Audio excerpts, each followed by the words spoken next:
How to make a bunker and escape tunnel.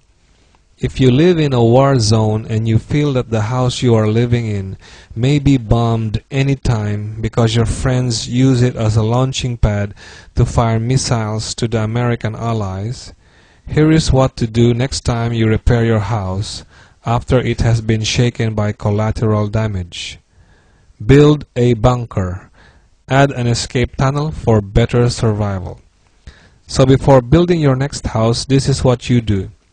Construct a basement 4 floors below ground level. That means digging a hole on the ground about 40 to 50 feet deep. Construct a box made of solid concrete size of a single car garage.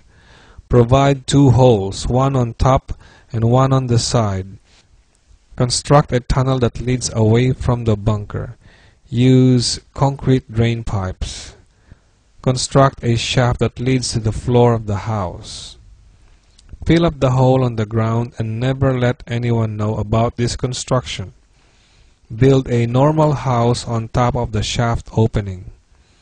Next time your friends come over to try their new rockets, you can relax down below in your bunker. Should things get really nasty and escape is needed, use the tunnel.